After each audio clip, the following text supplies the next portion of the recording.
can't tell you how nervous I am to give this little message. You would think that I was speaking in front of the crowd for the first time. But I have been a Montgomery County public school teacher for over 25 years, and I speak in front of a crowd 5 days a week.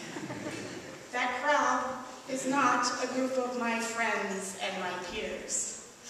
And it makes the message much harder to bring.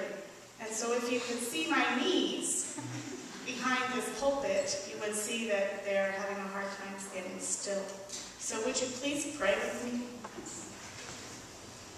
Heavenly Father, let my words today touch the hearts of those that hear them. May they encourage and strengthen some faith. May they bring comfort to those who may need it. And please help me to get through without throwing up. Okay, so being a public school teacher, there are things that you're taught in order to keep your audience active and with you. In the olden days, we used to be taught to make lesson plans that included 3 things. The first thing was the motivator. What was going to make you listen to me? Today we call it the activator because we're a whole step ahead of where I was 25 years ago. So I'm activating your minds. Okay, so make sure you're awake. Okay, the second thing we usually have is a seed. Some piece of knowledge that we want you to leave here with, or I want you to leave here with. And that's part 2.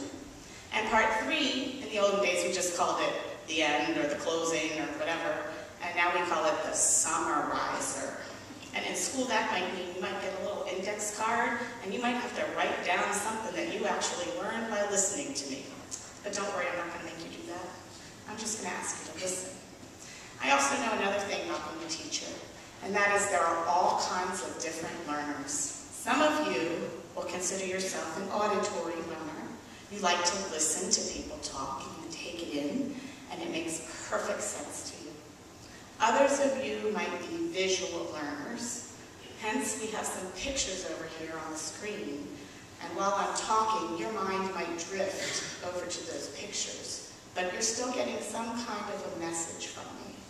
And the third one, which is usually the hardest one in the classroom, is that kinesthetic learner.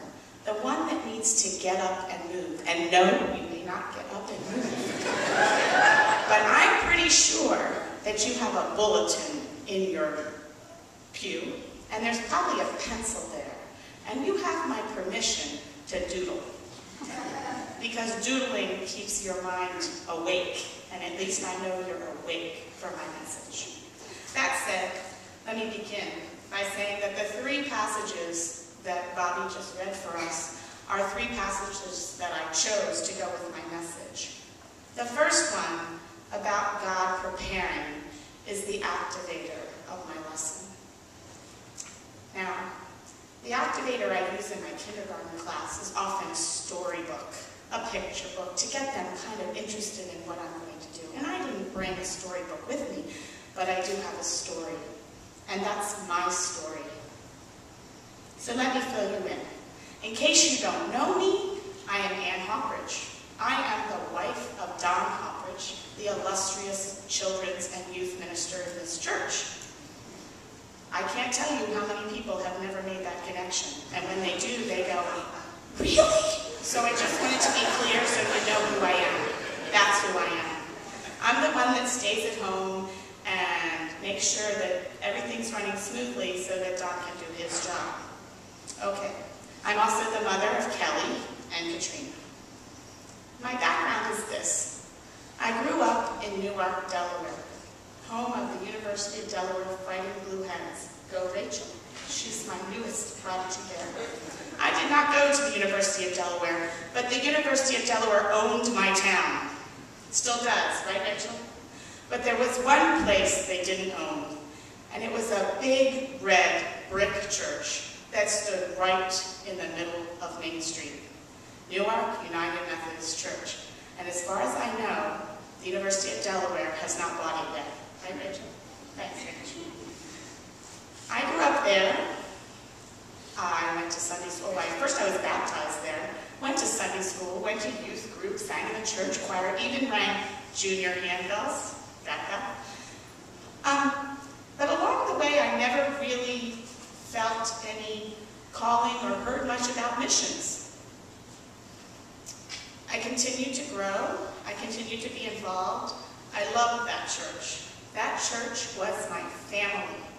If I went away or missed a week, the next week I would have people asking how I was doing, what I was doing, where I had been. It was home. Let's fast forward.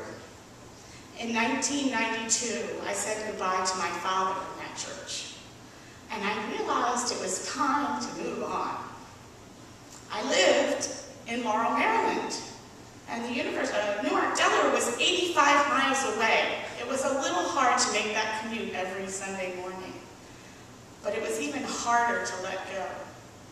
But at the encouragement of our neighbors and good friends, Kathy and Tom Wilson, Don and I stepped over the threshold of another red brick church in the center of another community, Liberty Grove. It's been 20 years, a long time. When we first came, I wanted a place to call home. And I felt that warm feeling here. I got involved in Sunday school. Don sang in the choir. He helped with trustees. He was a carpenter by trade, so he was willing and able to fix just about anything that fell apart. And I can tell you that he fixed many things in this church. And at that time, Kelly was about 2, and Katrina was just a figment of our imagination. But she came along pretty quickly. In 1998, my husband came home from work one day, and he pretty much said to me, I got a call, and it wasn't a telephone call. It was a call to come to worship and to love Christ and to share that with other people. At the same time, the church was looking for a youth pastor. And Don did his homework, talked to people, and applied for the job, and Liberty Grove reached out in faith and said, you go, guy. They sent him to seminary, he did his background, got all his ducks in a row, and then they said, by the way, your predecessor has planned a youth trip to New Hampshire. Now, from my recollection, and he can correct me if I'm wrong, he had not had a youth meeting with any youth. He was hired in June, and he was leaving on a trip to New Hampshire with teenagers, some of whom he had met, but several that he hadn't. And he'd never been on a mission trip before, and I had never been on a mission trip before, so it was hard to really know what to do. But you all know my husband, and everything he does with 110%, and this was the same. And when he came home from that mission trip, he was on fire. He was on fire about the people that he had served. He was on fire for what the youth that he took allowed him to work on with them. He was on fire about the youth that he had met all over the world. And all I could do was say, because I had no idea. I had never been there before. 2003 came along. We're skipping forward here. And he came home and he said, guess what? He said, not only am I going to take the youth on a summer trip like I've always done, I'm going to Honduras for a week or 10 days, whatever it was. I don't know. Yeah, okay. And I will stay home, and I will put little notes in your suitcase, and I will love you, and I will wait, because there wasn't very much communication from Honduras back then. I will just wait to make sure that you hopefully get there and you get back home. And he did. Fast forward a little more, 2005, Kelly just finished her 9th grade year at Paintbrush High School. And many of you who are involved in youth will know that 9th grade means you can join the youth on a mission trip. So not only did I send my husband, but now I sent my oldest daughter. And I kept thinking, and people kept asking me, don't you want to go? Aren't you going to go? When are you going to go? Why aren't you going to go? And I kept looking up and saying, I just am the encourager. I write the notes. I take care of the dog. I take my children where they need to be. That's my mission. It got a little harder in 2008. Kelly just finished her senior year of high school, and Katrina just finished her 9th grade year. And guess what happened? Don went on the mission trip, Kelly went on the mission trip, and Katrina went on the mission trip. And I stayed home and kept the home fires burning. I put the notes of encouragement in their suitcases. I sent 3 care packages. And I had no idea where I fit in when they came home, full of fire for the residents that they met and the people from all over the country that they knew. And I kept thinking, why not me? Why not me? 2009, 2010, 2011, I sent Katrina away, Kelly to college, Katrina on every work camp. And then in the spring, March 2012, I came to church a little early and I was sitting in the pew just like you.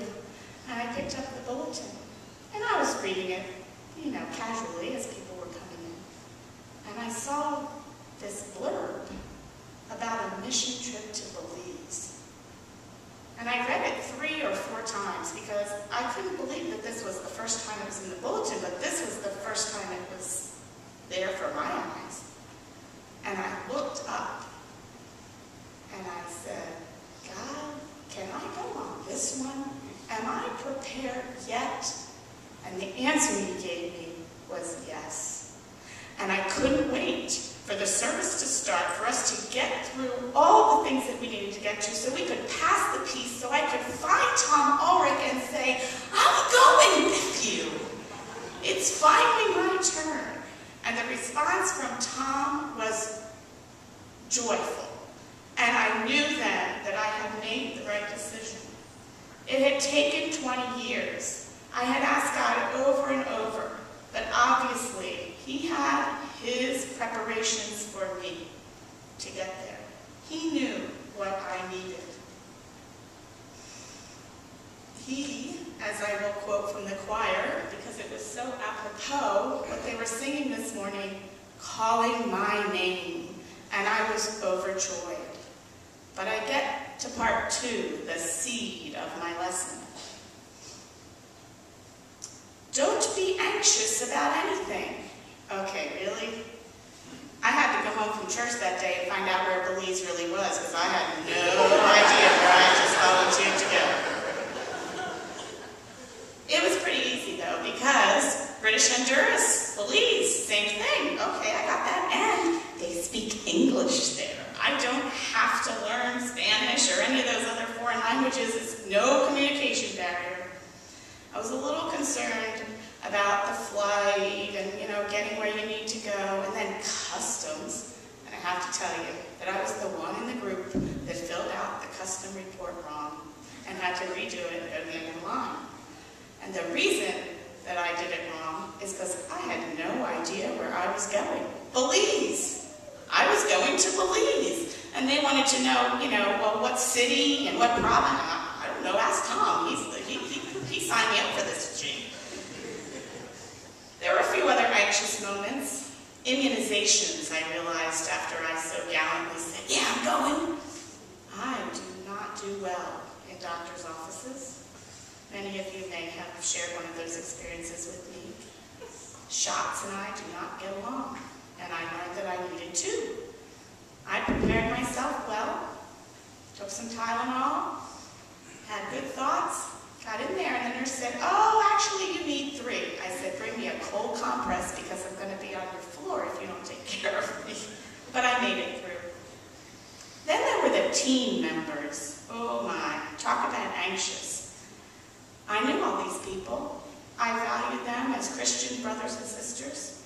But Tom and Yvonne Hoffman, they were a couple. Tom and Aunt Dudley, they were a couple. The Genoa fam, Christine, Stuart, Becca, Nicole, they had each other.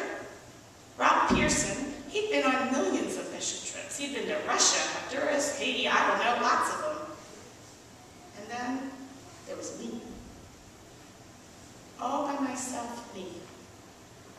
A little bit of anxiety snuck in, and I keep going back to, don't be anxious about anything.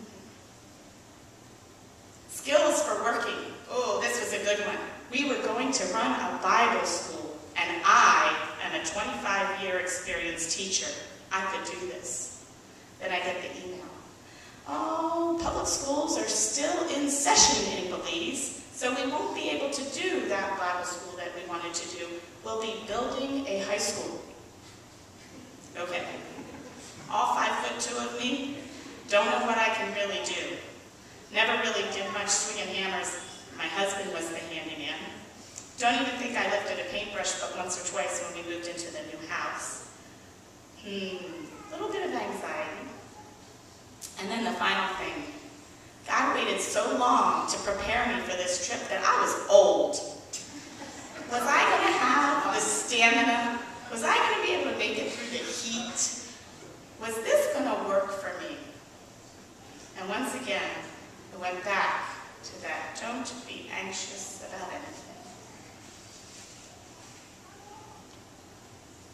Third point, and the closing part, faith. You never have to be anxious if you carry your faith with you. And I'm going to relay this story, and she might not remember it, but it's just an example of the faith that I had in this trip. It was Sunday. We were leaving Monday morning. And I was downstairs, I don't know, fooling around, probably helping clean up from coffee and conversation after church. And Elaine Jones came up to me, and she said, "Are you ready?" I said, "Yeah, I think I'm ready, I'm packed, whatever." And she said, "What time's your flight leave, and what aircraft, what carrier are you going on?" And I looked at her, and my mouth dropped open. And I said, "I don't know." Tom said, "Be here at 4:45. The bus is going to pull out at 5 o'clock to take us to BWI, and we'll be on our way to Belize, and that's where I will be. And it doesn't matter whether it's United or U.S. West. It's an airplane, and I will get on it, and it will take me where I need to go because God will go with me. He has spent 51 years preparing me for this first mission trip."